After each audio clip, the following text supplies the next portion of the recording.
David, tu ne peux pas aller te battre avec ce Philistin, car tu es un enfant et il est un homme de guerre dès sa jeunesse.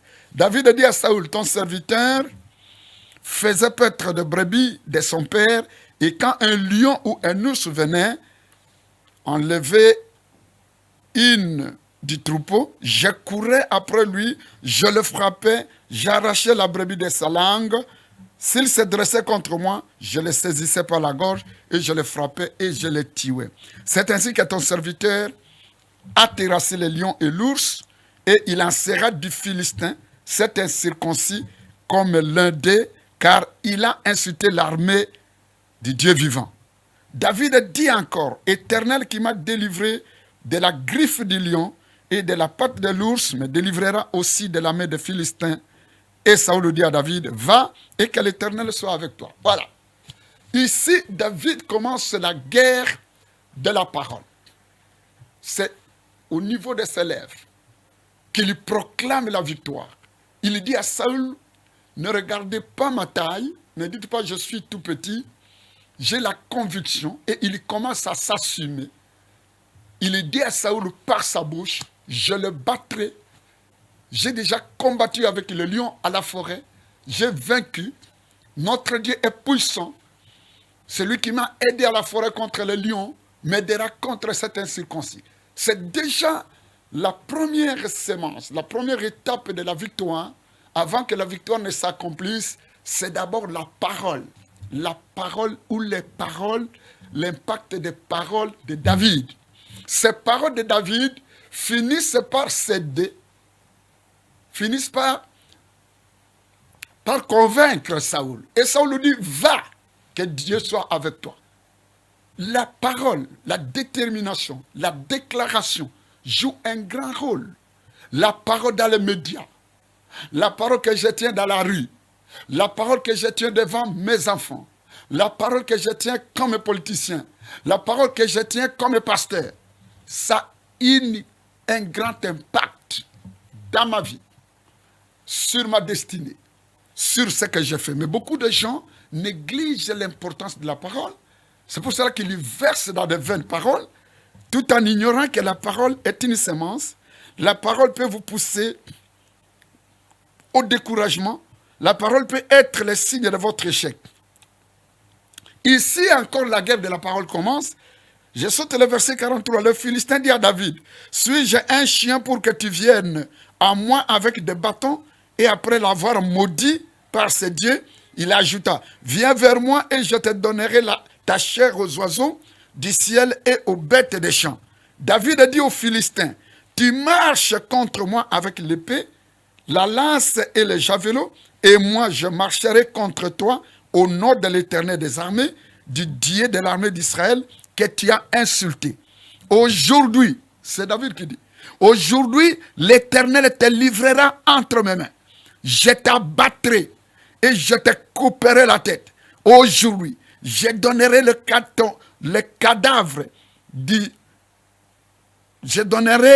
cadavre du champ des Philistins aux oiseaux du ciel et aux animaux de la terre. Et toute la terre saura que l'Éternel est un Dieu. Voilà.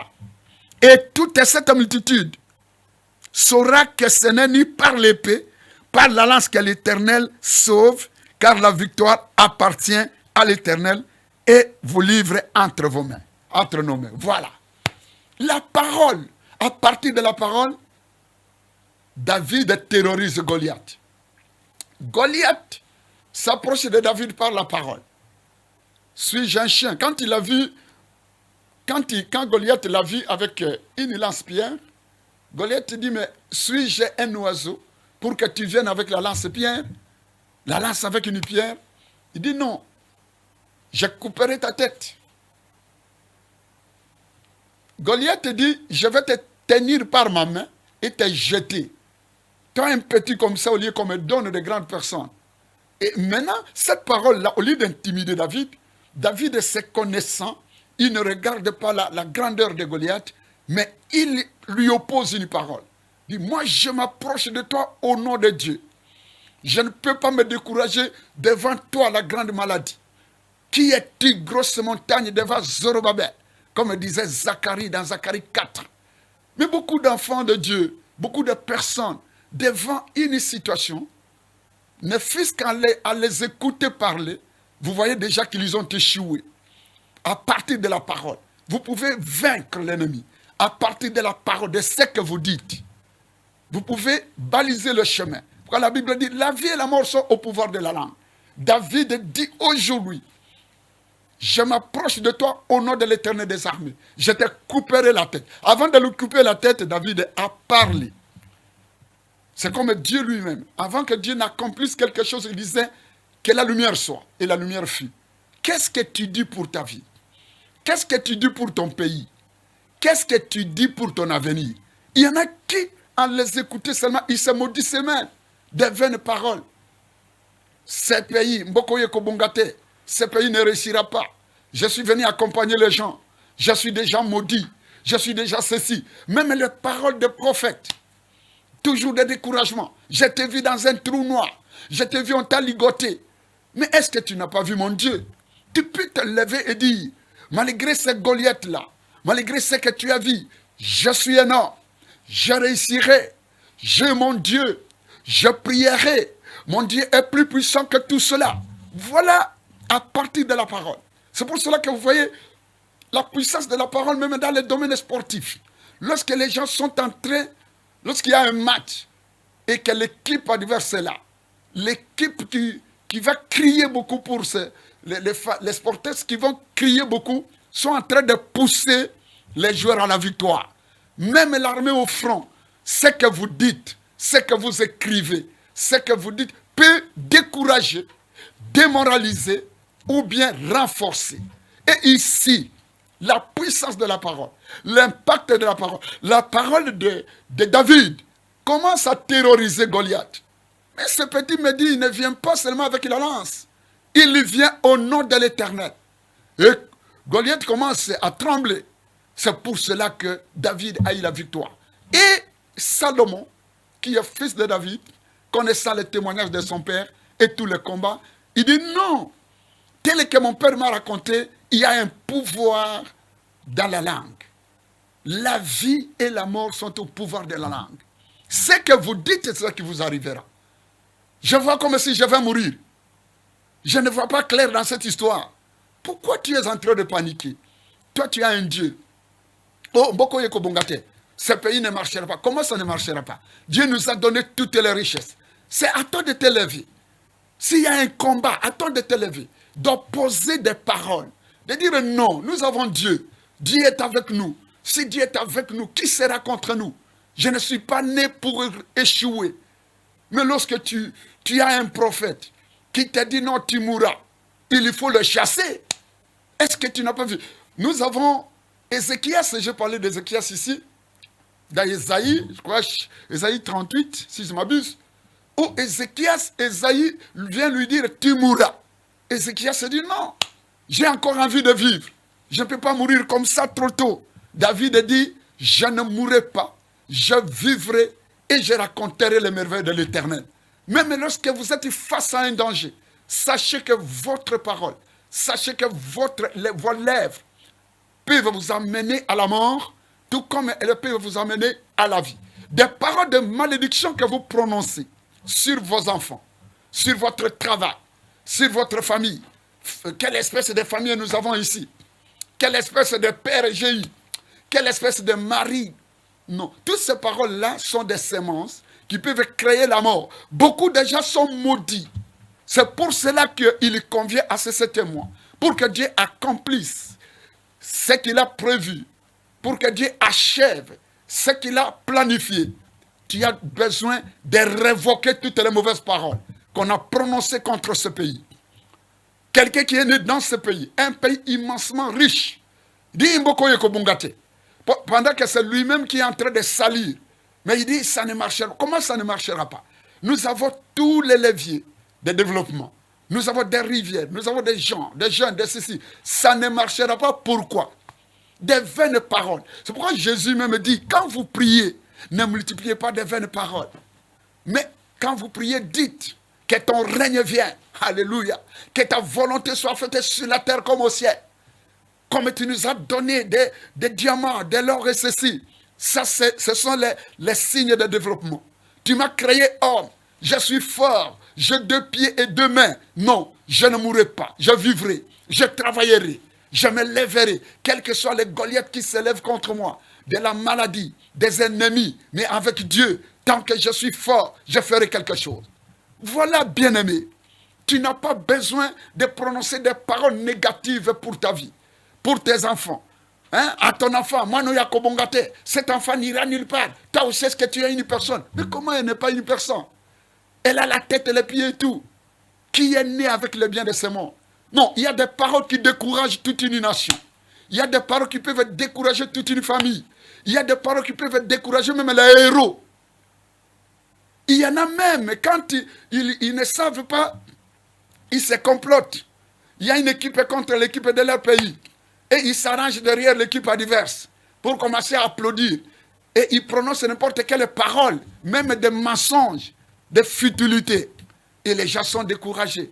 Ils finissent par obtenir la défaite. Voilà, bien-aimés dans le Seigneur. Quelle espèce de parole prononcez-vous pour vous-même d'abord? Chaque jour quand vous sortez, quelles sont les paroles qu'il y a dans votre bouche? De l'abondance du cœur, la bouche parle. Ce que vous dites reflète ce que vous êtes. Lorsque vous dites notre pays ne marchera pas, l'Afrique ne marchera pas, non. C'est un découragement, c'est un enterrement. Vous enterrez tout un continent. L'Afrique qui a des forêts, des rivières, des poissons. Non, au lieu de se lever, dire nous travaillerons, nous gagnerons la vie. Nous ne mourrons pas comme ça. Nous voulons qu'en ces 7 mois, nous puissions faire tomber toutes les murailles de Jéricho. Comme dans Josué chapitre 6, le verset 1er, quand vous descendez, Dieu dit à Josué, donnez de la trompette, circulez la muraille de Jéricho pendant 6 jours. Le 7e jour, vous allez tourner la muraille 7 fois. Et c'est la 7e fois, vous allez donner des trompettes aux sacrificateurs pour qu'ils puissent sonner puissance de la parole. Et quand ils sonneront les trompettes, ils sonneront davantage, la muraille tombera. Voilà. Avec la parole. Pourquoi il a dit 6 fois ils ont tourné la muraille, ils n'ont pas sonné la trompette, mais seulement à la 7e fois. C'est-à-dire pour accomplir, vous avez besoin de la parole. Lorsque David avançait vers Goliath, il a ramassé la pierre qui est le symbole de Jésus, qui est la parole. Et il a mis cette pierre dans sa lance. Mais lorsqu'il était en face de Goliath, avant de faire tomber Goliath, il a parlé. Il ne venait pas muet. Il a dit, je m'approche de toi, je t'abattrai, je marche au nom de l'Éternel, tu tomberas. Tu as besoin de marcher. Même la prière doit être une parole positive. Pas de prière, pourquoi je suis ceci, pourquoi tu veux me laisser mourir? Non. La vie et la mort, il faut dire, je ne mourrai pas pauvre. Je ne finirai pas ma vie comme ça. Quel que soit ce qui m'arrive, je suis né pour vaincre. Dieu m'a donné ce pays pour aller de l'avant. Le Congo gagnera. L'Afrique gagnera. Un jour, on parlera de moi. Un jour, je serai tel. Vous êtes ce que vous voulez être, ce que vous dites, ce qui sort de votre bouche. Oh, aidez-moi. Est-ce qu'il n'y a pas moyen de m'aider? Et ça ne marche pas. Non. Il faut être comme David. Si tu as un Dieu, à moins que tu sois quelqu'un qui n'a pas de Dieu, surtout vous qui dites nous avons Dieu, comment toi un prophète qui a Dieu, tu vas proclamer la victoire de Satan? Je t'ai vu dans les trous. Je t'ai vu, on t'a ligoté. Je ne crois pas que ça peut marcher. Non, ce sont des paroles qui découragent. La vraie prophétie a 3 dimensions. Consolation, exhortation, édification. Mais lorsque vous donnez des paroles de découragement à une nation, ce pays ne marchera pas. Tu ne prophétises que la mort. Tu ne vois que des gens qui meurent. Tu n'as jamais dit quelque chose qui peut donner du courage aux gens, ni consoler. Quand on te raconte, on sait déjà qu'on sera découragé. Quand on te raconte, tu ne diras jamais du bien de ton pays, même de toi-même, même de ta famille. Tu ne vois tout qu'en noir. Il n'y a que chez les autres que ça marche. Les autres sont plus forts que toi. Les autres pays sont meilleurs que les vôtres. Les autres familles sont meilleures que ta famille. Finalement, c'est que les gens d'hommes. Un reniement total dans ce langage. Est-ce que quelque chose de bien peut venir de la brousse? Est-ce que quelque chose de bien, nous sommes de la forêt? Non.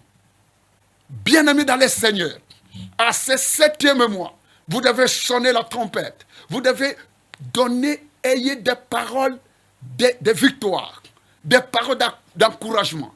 Lève-toi, cesse d'avoir des idées négatives. Parce que les paroles que vous faites sortir révèlent l'état de votre cœur. De l'abondance du cœur, la bouche parle. Comme ton cœur est rempli des idées négatives, des idées d'échec, des idées de destruction, tu peux même tomber malade en parlant seulement. Quand à l'écouter parler, tu sais que cet homme est déjà malade. Cette femme est déjà finie. Quelle sorte de mariage j'ai? Quelle sorte de mari? Quelle sorte d'enfant? Mais non, qu'est-ce qui se passe?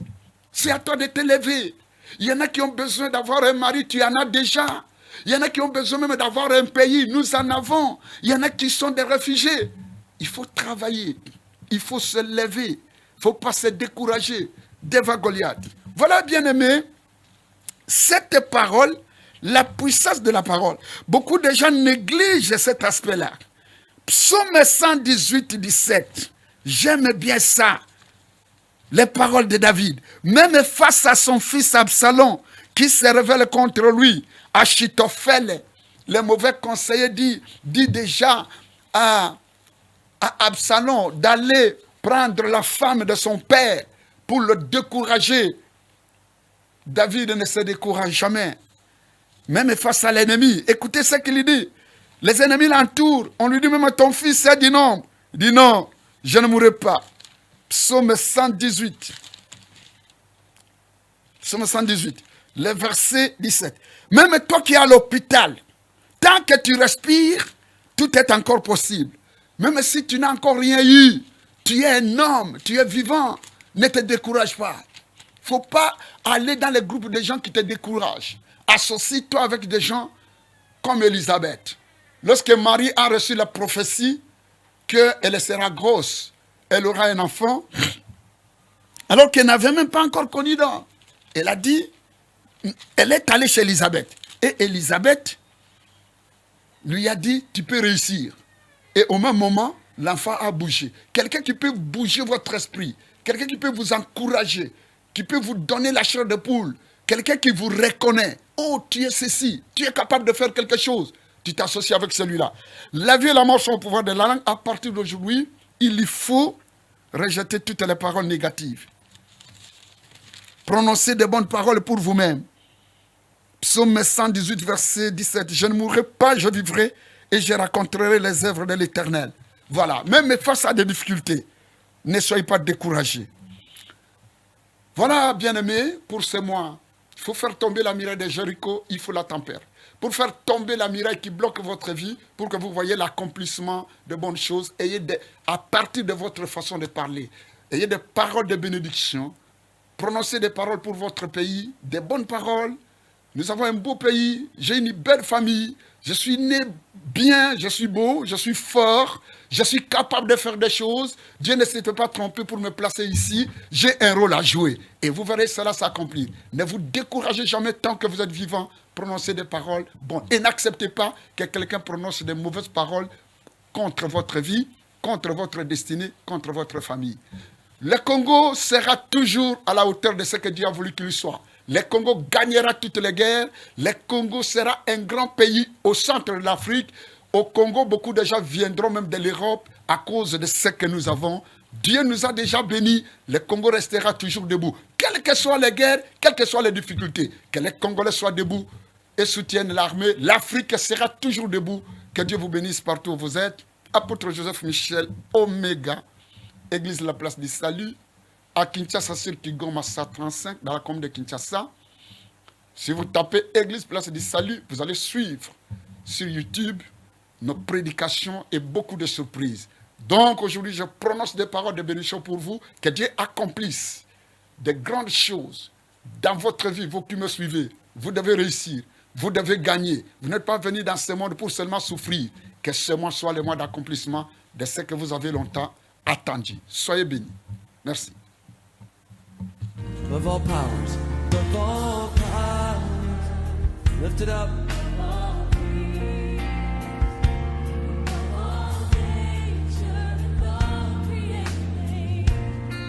Above all wisdom.